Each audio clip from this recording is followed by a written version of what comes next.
जय हिंद प्यारे साथियों, कैसे हैं सभी का सभी। आशा करते हैं कि आप सभी मस्त होंगे, आप सभी स्वस्थ होंगे और आप सभी अपने एग्ज़ाम की तैयारी ज़ोर शोर से कर रहे होंगे। तो मैं आपका प्यारा दोस्त किंग्स क्लासेस पे आपका स्वागत करता हूँ। मैं हूँ एस कृष्णा। तो पिछली क्लास में, पिछली वीडियो में हमने तुलसीदास के पद को बिल्कुल ही अच्छे तरीके से ख़त्म कर लिया था। तो आज हम जो है वो नाभा दास के चैप्टर में आए हैं और आप सभी को हम बता चुके हैं कि 15 तारीख को क्लास में जो है वो वीकली टेस्ट होगा। मतलब वीकली टेस्ट होगा कहने का मतलब है मेरा, एक टेस्ट होगा सप्ताह, मतलब महीना में 2 गो टेस्ट होगा। एक टेस्ट होगा 15 तारीख को और एक टेस्ट होगा 30 तारीख को, 15 को और 30 को। और इस बार 15 तारीख को हिंदी और इंग्लिश का टेस्ट होगा, ठीक है, ऑब्जेक्टिव का।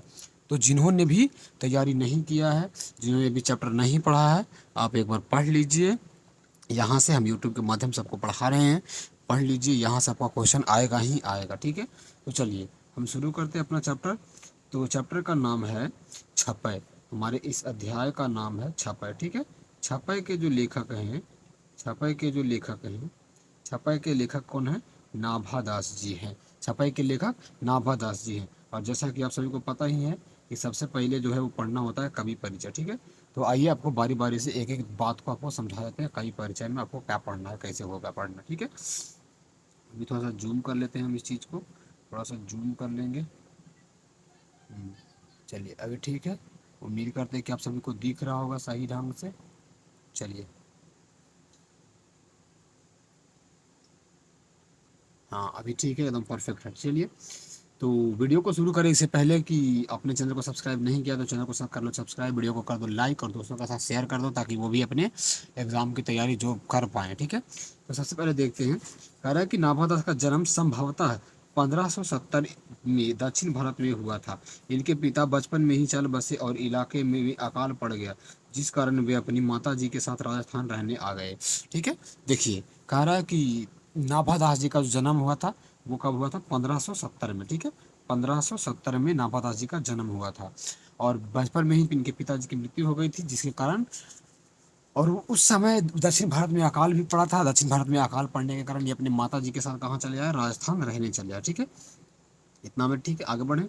आगे कह रहा है कि दुर्भाग्यवश कुछ समय पश्चात इन्हें माता का भी विछोह भी सहना पड़ा। तत्पश्चात ये भगवान की भक्ति में लीन रहने लगे और अपने गुरु और प्रतिपालक की देखरेख में स्वाध्याय और सत्संग के माध्यम से अपने आगे की शिक्षा शुरू कर दी, ठीक है। देखिए, ये भारत, मतलब भारत, दक्षिण भारत से आए थे राजस्थान पिताजी की मृत्यु के बाद, अकाल को सहने के बाद। लेकिन हुआ क्या कि दुर्भाग्यवश क्या हुआ ना कि इनके माता जी का भी मृत्यु हो गया, मतलब माता जी का बिछोह हो गया, मृत्यु हो गया, जिसके कारण इनको गुरु और प्रतिपालकों के बीच रह के इनको मतलब शिक्षा वगैरह कुछ लेना पड़ा, ठीक है। चलिए आगे देखते हैं। कभी नाभादास स्वामी रामानंद के शिष्य परंपरा के रामानंद शिष्य परंपरा के स्वामी अग्रदास के शिष्य थे और वैष्णवों के निश्चित संप्रदाय में दीक्षित थे।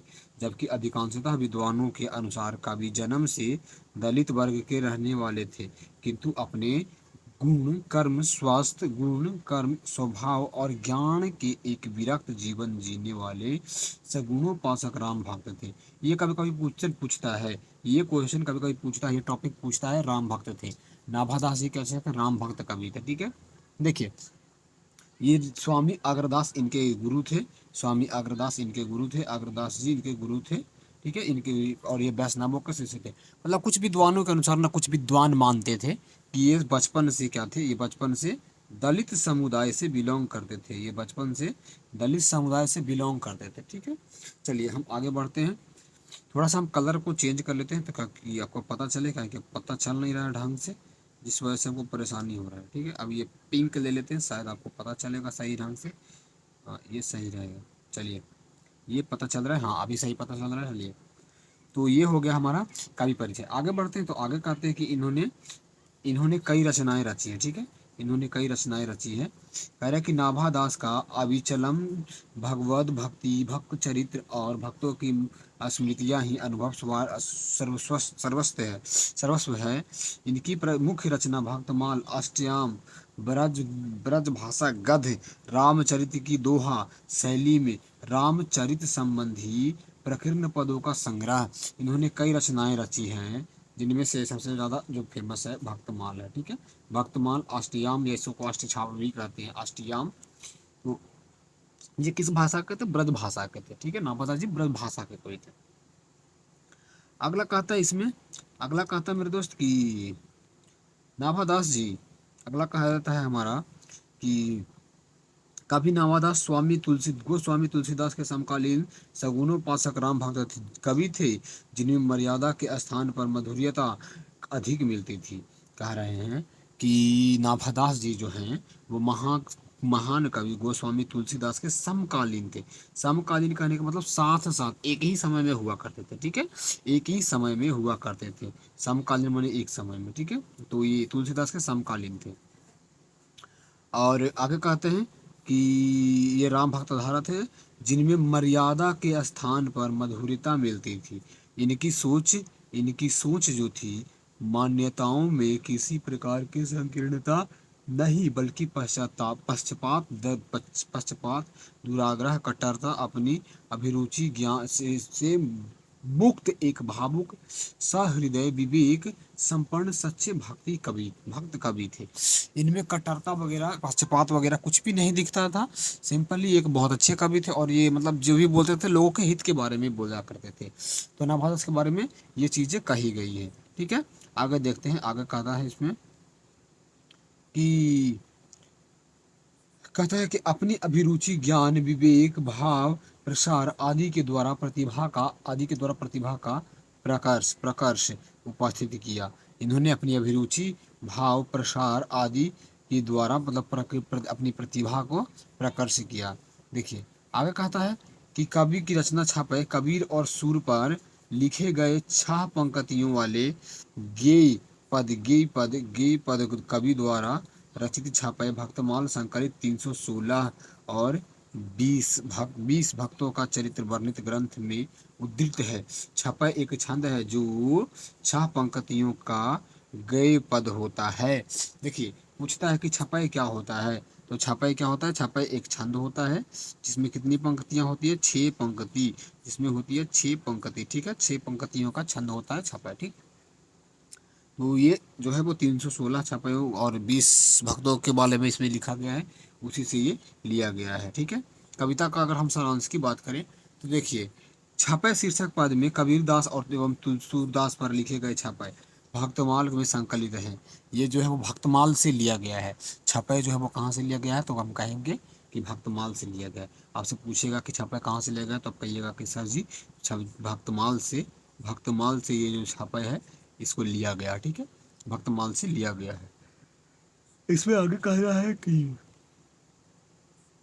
छपे शीर्षक पर कबीरदास और सूरदास दो पूछता है ऑप्शन में, ऑब्जेक्टिव में।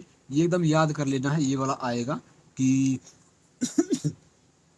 छपे में किन 2 कवियों के बारे में बात की गई है।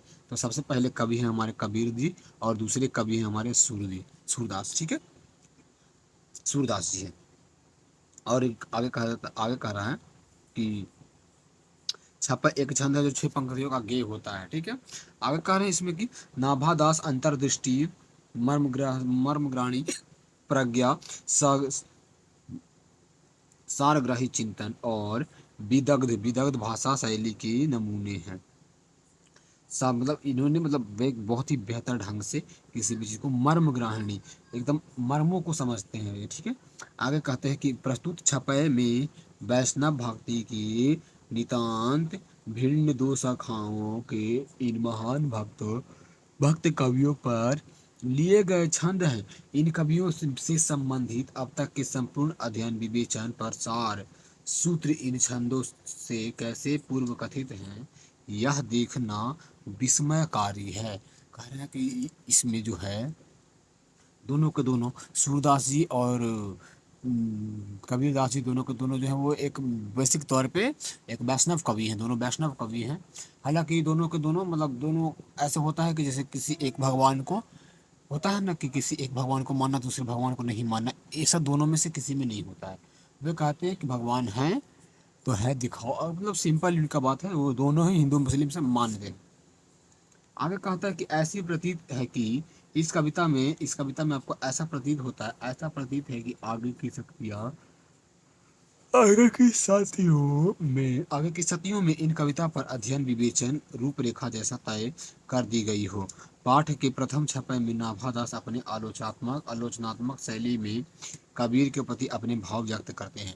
पहला पद में कबीर है, पहला पद में कबीर की बात करते हैं, पहले पद में कबीर की बात करते हैं, जो कि वो कहते हैं कवि के अनुसार कबीर ने भक्ति विमुख तथा कथित धर्मों की धज्जी उड़ा दी है।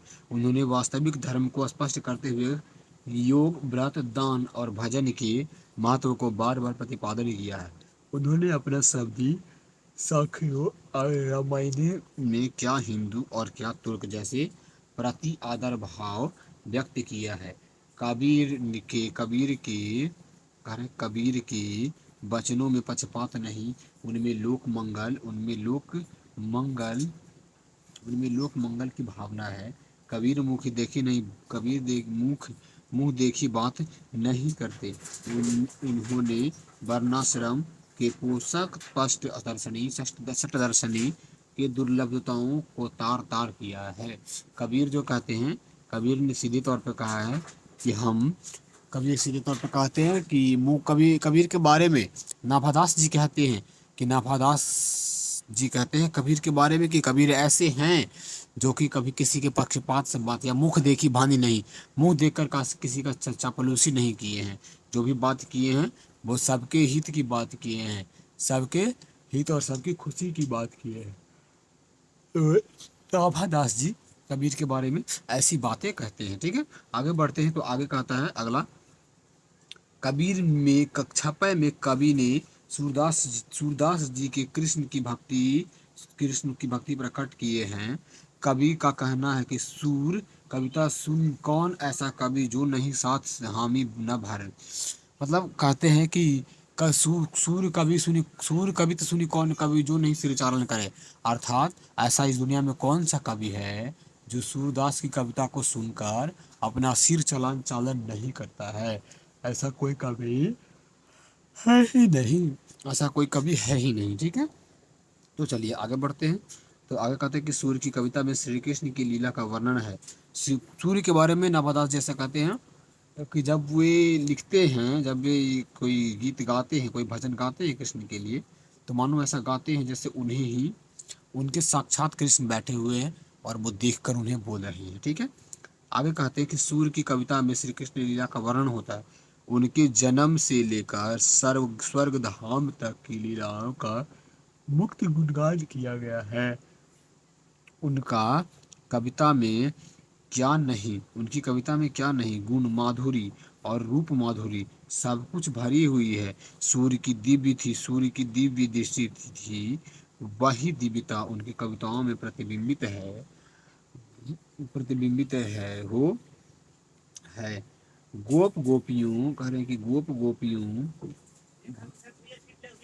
गोप गोपियों के संवाद की अद्भुत प्रीति का निर्वाह दिखाई पड़ता है।